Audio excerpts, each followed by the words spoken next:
Le glorieux été 1970 au Mexique. Une Coupe du Monde qui, non seulement a changé le visage du football mondial avec le triomphe du Grand Brésil, mais a aussi marqué le moment où une nation s'est dressée fièrement au pied de la Sierra Madre. Lors de la saison 1970, l'équipe nationale mexicaine a conquis le cœur des supporters du monde entier, écrivant un conte de fées émotionnels sur ses terres. Forte d'une génération de joueurs talentueux et d'un style défensif à la fois solide et astucieux. Elle a non seulement franchi pour la première fois la phase de groupe pour atteindre les quarts de finale, mais elle est aussi devenue une figure inoubliable dans la mémoire de toute une génération de supporters de El Tri. L'écho du Mexique 70 résonne encore comme un hymne à la résilience. Mais derrière ces moments glorieux sur le terrain, derrière les acclamations retentissantes du stade Azteca, se cachent des joueurs au destin singulier. 55 ans ont passé et le temps a laissé des traces différentes sur leur vie. Certains ont continué à gravir les échelons du management, d'autres ont choisi une retraite paisible et d'autres encore ont connu une fin de parcours tragique. Revenons sur le parcours tumultueux de ces joueurs qui incarnaient l'âme de la génération dorée mexicaine de l'époque. Ignacio Calderón, surnommé El Cuate, était l'âme du but. Grâce à ses réflexes fulgurants et à son calme olympien, il a disputé l'intégralité des 360 minutes du tournoi sans encaisser le moindre but en phase de groupe. Un exploit sans précédent dans le football mexicain de l'époque. À 26 ans, la performance de Calderón témoignait de son talent exceptionnel. Il n'était pas seulement un gardien de but, mais aussi un symbole de sérénité absolue pour ses coéquipiers. À chaque arrêt spectaculaire, le stade Azteca explosait de joie.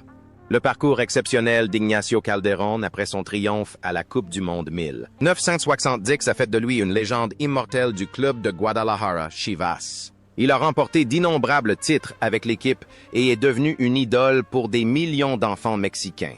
Après sa retraite, Calderón a choisi de ne pas poursuivre une carrière d'entraîneur, mais s'est tourné vers le monde des affaires et l'engagement communautaire, tout en conservant l'image d'un homme raffiné. Sa vie personnelle est épanouie, entouré d'une famille heureuse. Il consacre beaucoup de temps à ses enfants et petits-enfants et participe occasionnellement à des événements célébrant le football mexicain. Le plus remarquable est le lien entre son rôle sur le terrain et sa vie privée. Il demeure un protecteur discret, soutenant toujours sa famille et ses proches avec une sincérité absolue. Aujourd'hui, à 81 ans, Ignacio Calderón coulait une retraite paisible. Son parcours témoigne de sa passion intense pour le football et de son engagement sans faille, et continue d'inspirer les jeunes générations de gardiens de but mexicains par sa loyauté et son dévouement. Lors de la Coupe du Monde 1970, Aaron Padilla incarnait l'élégance et la maîtrise technique sur l'aile gauche. À 27 ans, grâce à ses dribbles éblouissants et sa vitesse incroyable, il était surnommé El Gancito. Padilla n'était pas un simple ailier. Il jouait avec l'âme d'un artiste, sachant toujours électriser les tribunes par ses mouvements spontanés et imprévisibles. Sa performance cette année-là représentait l'essence même du style de jeu offensif et captivant dont les Mexicains rêvaient depuis longtemps. Après 1970, la carrière de Padilla a continué de s'épanouir au Pumas UNAM, puis à l'Atlante. Une fois retraité, il est devenu un administrateur de football éminent, occupant le poste de président du Conseil des arbitres et exerçant une influence considérable au sein de la Fédération mexicaine de football. Sa vie personnelle était intimement liée à des activités sociales et caritatives. Il était un père dévoué à son fils, l'ancien joueur Aaron Padilla Jr. Padilla a toujours cultivé une philosophie de dévouement et d'intégrité. L'image d'un artiste du football semblait parfaitement incarner sa vie. Il a constamment apporté équité et beauté au football, à tous les niveaux. Cependant, ce parcours exceptionnel s'est tragiquement achevé, victime d'un ennemi invisible. Le 14 juin 2020, en pleine pandémie mondiale, Aaron Padilla s'est éteint à l'âge de 77 ans des suites de complications liées à la COVID-19. Sa disparition laisse un immense vide dans le cœur de ses supporters. Antonio Munguia était un maillon essentiel du système de Raúl Cárdenas lors de la Coupe du Monde 1970, à 27 ans. Avec 263 minutes de jeu, il assumait les tâches défensives les plus exigeantes au milieu de terrain. Munguia n'était pas un joueur flamboyant, mais il possédait une combativité hors du commun et une excellente maîtrise du tacle. Ses performances témoignaient d'un sang-froid et d'une discipline à toute épreuve, assurant constamment la protection du milieu de terrain mexicain face aux attaques directes adverses. Après sa carrière de joueur, il est devenu un pilier irremplaçable du Cruz Azul à son apogée. Une fois sa retraite sportive terminée, Munguia a choisi une vie paisible dans sa ville natale de Morelos, participant à des entraînements de football pour les jeunes et se consacrant à sa famille. C'était un homme sincère et doux qui a toujours fui les projecteurs. L'image d'un héros discret sur le terrain semblait être devenue sa raison d'être. Il était satisfait de sa contribution et trouvait du bonheur dans la tranquillité d'une vie simple. Cependant, ce chemin paisible a pris fin. Le 8 janvier 2018, Antonio Munguia s'est éteint à l'âge de 75 ans des suites de problèmes cardiaques. Sa disparition a plongé les supporters dans le deuil, laissant derrière lui la perte d'un milieu de terrain dévoué qui, par son travail acharné et discret, a contribué au glorieux succès du football national.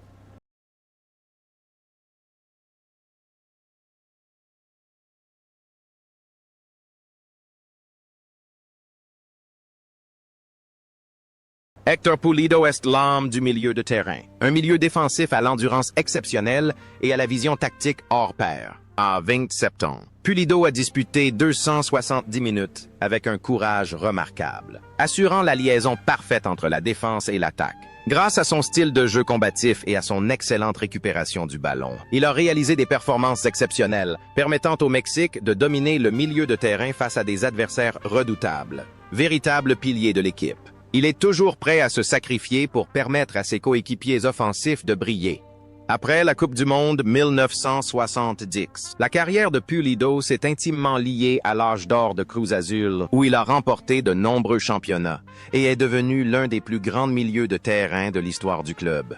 Après sa retraite de joueur, il s'est reconverti en entraîneur et a connu un grand succès, notamment à la tête de Cruz Azul. Pulido était un homme discret sur sa vie privée. Il était connu pour son intégrité, son dévouement à sa famille et à la formation des jeunes. Il a toujours suivi la philosophie suivante: travailler dur en silence et laisser le succès parler de lui-même.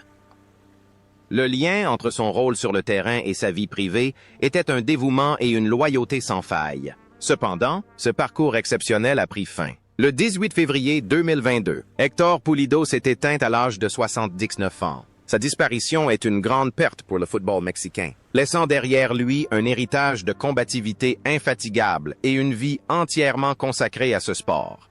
Javier Valdivia, affectueusement surnommé El Cabo par les supporters, fut un atout offensif crucial pour le Mexique cette année-là. À 28 ans, il marqua les esprits en inscrivant 2 buts décisifs lors de la victoire éclatante contre le Salvador. Valdivia possédait un jeu intelligent, un excellent placement et une finition clinique. Sa performance lors de la Coupe du Monde 1970 fut un éclair de génie opportun. Il insuffla l'espoir à toute une nation durant les moments les plus difficiles de la phase de groupe. Après son succès en Coupe du Monde, la carrière de Valdivia s'est étroitement liée au club de Guadalajara, où il a fait partie de la génération du Campeonísimo. Après sa retraite, il n'a pas quitté le monde du football, mais s'est tourné vers l'entraînement des jeunes et la gestion sportive dans sa ville natale de Jalisco. La vie personnelle de Valdivia est simple. Il consacre l'essentiel de son temps à sa famille et à sa passion inébranlable pour le sport. Homme jovial et sociable, il a toujours été apprécié de ses amis et collègues pour sa personnalité authentique. Le lien entre son rôle de tueur dans la surface de réparation et sa vie réelle réside dans sa capacité à saisir les opportunités et son dévouement au travail. Aujourd'hui, à 83 ans, Javier Valdivia vit une vie paisible avec sa famille. De temps à autre, il se rend encore au stade pour encourager son ancienne équipe, sa passion pour le football brûlant toujours autant que lors du glorieux été 1970.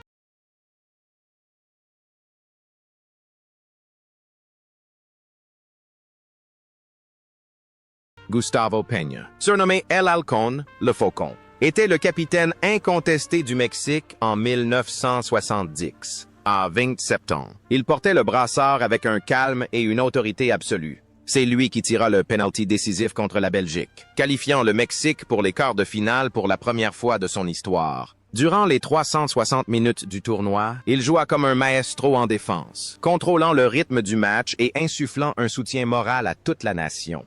Son regard déterminé et sa combativité devinrent l'emblème de cette génération dorée. Après la Coupe du Monde de 1970, la carrière du Faucon continua de s'épanouir au sein de clubs prestigieux tels que Cruz Azul, Monterrey et Laguna. Joueur exemplaire, il mena une vie saine et fit preuve d'une éthique professionnelle irréprochable. Après sa retraite, il se tourna vers l'entraînement et marqua de son empreinte le football mexicain en révélant de jeunes talents. La vie personnelle de Peña était un parfait équilibre entre la gloire des terrains et sa vie privée auprès de sa famille nombreuse. Il fut toujours respecté comme une figure emblématique du football. Cependant, le temps n'épargne personne et, dans ses dernières années, il doit affronter la maladie d'Alzheimer, qui lui vola ses plus beaux souvenirs, comme son but à Azteca. Il lutta contre le déclin de sa mémoire grâce au dévouement de sa femme et de ses enfants. Ce parcours exceptionnel s'acheva finalement dans la sérénité. Le 19 janvier 2021, Gustavo Peña s'est éteint à l'âge de 78 ans. José Ventolrà incarnait la beauté du football européen au cœur du Mexique. Fils de la légende espagnole, Martí Ventolrà, José, à 27 ans, fit preuve d'un talent remarquable lors de la Coupe du Monde 1970. Jouant l'intégralité des 360 minutes au poste d'arrière droit, il se montra non seulement solide défensivement, mais aussi d'une finesse technique exceptionnelle dans sa maîtrise du ballon. La performance de Ventolrà cette année-là témoigna d'une approche moderne du jeu, d'une intelligence tactique hors pair et d'un esprit d'une grande élégance. Sa carrière en club a connu son apogée à Toluca, où il était considéré comme l'un des meilleurs défenseurs de l'histoire du club. Après sa retraite en 1970, juste après la Coupe du Monde, il a emprunté une voie totalement différente: les affaires et la haute direction. Fort d'une solide formation, Ventolrà a connu un grand succès dans les affaires, devenant un homme d'affaires de premier plan au Mexique. Sa vie personnelle est un modèle de réussite et de discrétion. Il a consacré une grande partie de son temps à la philanthropie et a œuvré comme un pont entre les cultures footballistiques mexicaines et espagnoles. Le plus frappant est le parallèle entre son rôle sur le terrain et sa vie privée. L'élégance d'un héros. Discret lui a permis de gérer ses entreprises avec le même calme qu'il affichait autrefois en défendant le flanc droit. Aujourd'hui, à 82 ans, José Ventolrà coule des jours heureux en famille, son parcours témoignant que le succès dépasse le simple cadre du football pour s'appuyer sur des valeurs humaines fondamentales.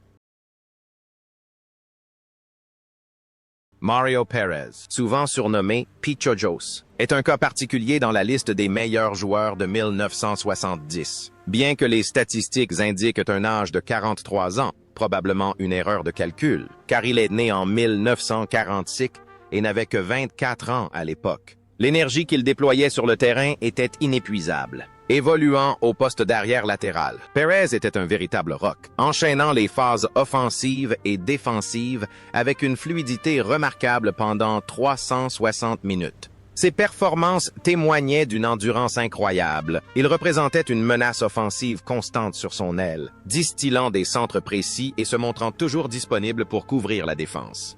Après son tournoi réussi, la carrière de Mario Pérez s'est intimement liée au Club América, où il est devenu une figure emblématique de loyauté et de stabilité. Une fois sa retraite sportive terminée, il a choisi une vie plus discrète, loin des projecteurs, pour se consacrer à la gestion d'infrastructures sportives locales et mener une existence paisible en famille. Pérez est une personne introvertie qui consacre une grande partie de son temps à ses loisirs, comme le jardinage. Le lien entre son rôle de héros discret sur l'aile et sa vie réelle réside dans sa persévérance et son dévouement à ce qu'il aime. Aujourd'hui, à 78 ans, Mario Pérez vit une vie paisible avec sa famille. Son parcours témoigne du pouvoir de la discipline et d'une hygiène de vie saine. Il participe encore régulièrement à des matchs de football vétérans pour entretenir sa forme physique. Et la flamme de sa passion brûle toujours avec la même intensité que durant ses étés mexicains. Javier Fragoso, surnommé El Chalo, était un attaquant redoutable pour le Mexique en 1970. À 28 ans, il était au sommet de sa forme, doté d'un talent exceptionnel pour marquer des buts et d'un style de jeu incroyablement agressif. Fragoso a inscrit le but décisif contre la Belgique, qualifiant le Mexique pour un quart de finale historique. Sa performance lors de ce tournoi ne se résumait pas à ses buts, mais aussi à un esprit combatif hors du commun, toujours présent dans les moments cruciaux. Il mettait constamment la pression sur la défense adverse. Après sa glorieuse carrière de 1970, Fragoso poursuivit son illustre parcours à l'América, où il fut célébré comme l'un des plus grands attaquants de l'histoire du club.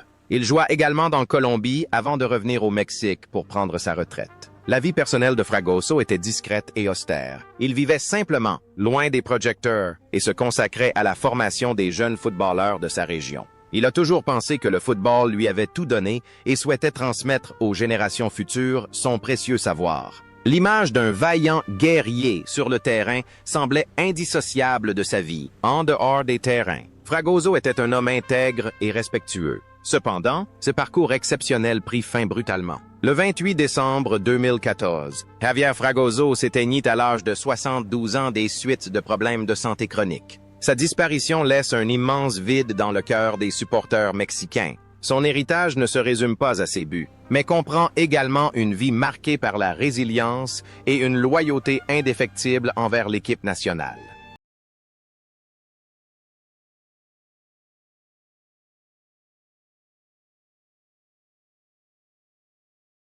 José Luis González, surnommé La Calaca, était un brillant milieu offensif mexicain cette année-là. À 27 ans, il a disputé 247 minutes et inscrit l'unique but du Mexique en quart de finale contre l'Italie. Un but qui a fait vibrer tout le pays, grâce à sa technique individuelle exquise et à sa frappe puissante de loin. González a livré une prestation éblouissante, prouvant qu'il était l'un des joueurs les plus intelligents du football mexicain de l'époque. Il jouait avec une grâce et une précision étonnantes. Après la Coupe du monde de 1970, sa carrière connut un essor remarquable au Puma de l'UNAM, puis à Toluca. Après sa retraite de joueur, González se tourna vers l'entraînement, mais réalisa rapidement que sa véritable passion résidait dans l'éducation et le développement de l'esprit sportif chez les enfants. Sa vie personnelle était intimement liée à un engagement sans faille pour améliorer le sort des joueurs défavorisés. Homme de grande profondeur, passionné de philosophie, il abordait toujours la vie avec optimisme. Le lien entre son rôle de meneur de jeu sur le terrain et sa vie réelle résidait dans sa capacité à inspirer. Malheureusement, ce parcours intellectuel prit fin prématurément. Le 8 septembre 1995, José Luis González s'éteignit à l'âge de 52 ans des suites d'une grave maladie. Sa disparition prématurée plongea le monde du football mexicain dans un deuil immense, celui d'un grand talent au cœur généreux.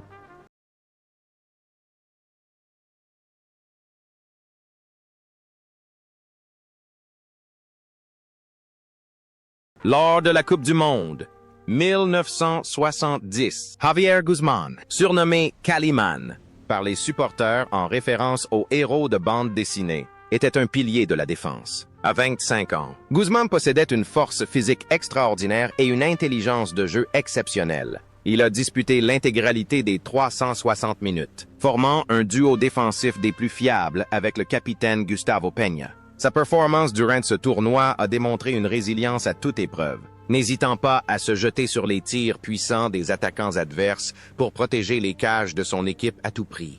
Après son triomphe lors de la plus grande compétition de football au monde, la carrière de Guzmán s'est épanouie au Cruz Azul, où il est devenu un joueur clé d'une génération qui a remporté 5 championnats nationaux en une décennie.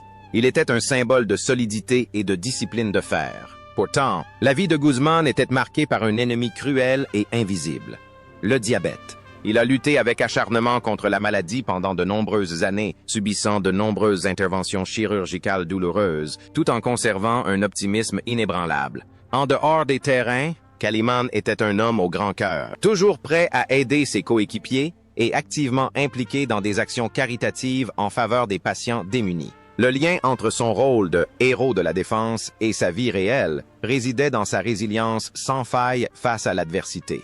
Mais ce courageux parcours a pris fin. Le 14 janvier 2014, Javier Guzmán s'est éteint à l'âge de 69 ans des suites de complications liées à la maladie.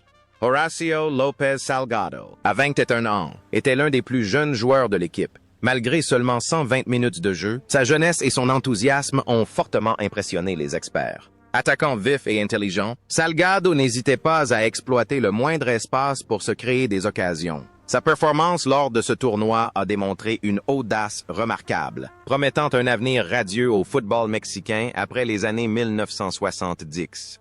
La carrière de Salgado a véritablement explosé après la Coupe du Monde, lorsqu'il a quitté l'América pour Cruz Azul, où il est devenu le meilleur buteur de l'histoire du club avec plus de 130 buts. Il est devenu une icône d'efficacité et de persévérance. Après sa retraite de footballeur, il s'est tourné vers l'entraînement et la formation des jeunes, conservant toujours un calme et un professionnalisme exemplaire. La vie personnelle de Salgado est très stable. Il consacrait une grande partie de son temps à sa famille et à sa passion pour le golf. Il semble que l'image d'un talent explosif potentiel sur le terrain se soit prolongée après sa carrière de footballeur. Il a toujours su maintenir son niveau et son statut au fil des ans. Aujourd'hui, à 76 ans, Horacio López Salgado mène une vie épanouie, apparaissant encore fréquemment à la télévision comme commentateur avisé, inspirant les jeunes générations d'attaquants par son instinct de buteur et son dévouement au métier.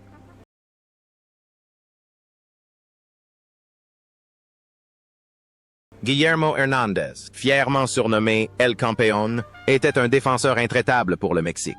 Bien qu'il n'ait joué que 90 minutes lors de la Coupe du Monde 1970 en raison d'une forte concurrence, son talent était indéniable à 27 ans. Hernández offrait fiabilité et une combativité à toute épreuve. Sa prestation, bien que brève, a démontré le caractère d'un défenseur ayant disputé 2 Coupes du Monde, toujours prêt à se sacrifier pour son pays et à accomplir sa tâche avec une concentration maximale.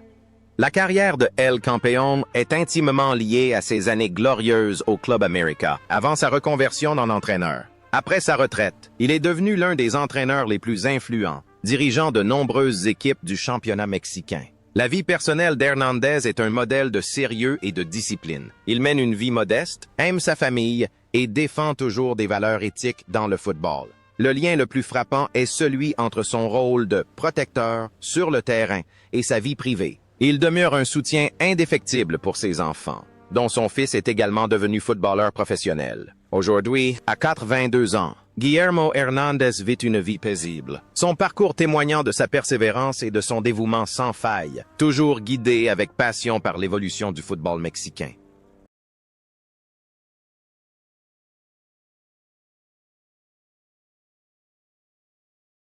Enrique Borja, à 24 ans, aborde la Coupe du Monde 1970 en Superstar, Idol Nacional, malgré un temps de jeu limité, 68 minutes. En raison de blessures mineures, sa présence sur le terrain exerçait toujours une fascination singulière. Il n'était pas seulement un attaquant talentueux doté d'une finition exceptionnelle, mais aussi une icône culturelle, capable de faire vibrer des millions de cœurs d'un seul mouvement. Le parcours d'Enrique Borja au Club América fut une véritable épopée, où il remporta 3 titres consécutifs de meilleur buteur et devint une légende. Après sa retraite, il ne quitta pas les terrains pour s'illustrer, mais accédant à de nouveaux sommets en tant que président de la Necaxa, puis de la Fédération mexicaine de football. Borja est également une vedette de la télévision et un commentateur sportif de renommée internationale. Sa vie personnelle est un parfait mélange de glamour et d'intelligence. Il mène une vie brillante et ambitieuse, mais aussi empreinte de compassion et d'engagement caritatif. Le lien entre son image de star sur le terrain et sa vie privée est une source d'énergie positive. Aujourd'hui, à 79 ans, Enrique Borja demeure une figure influente et respectée du football régional, et son parcours continue d'inspirer ceux qui souhaitent vivre pleinement leur vie avec passion et dévouement.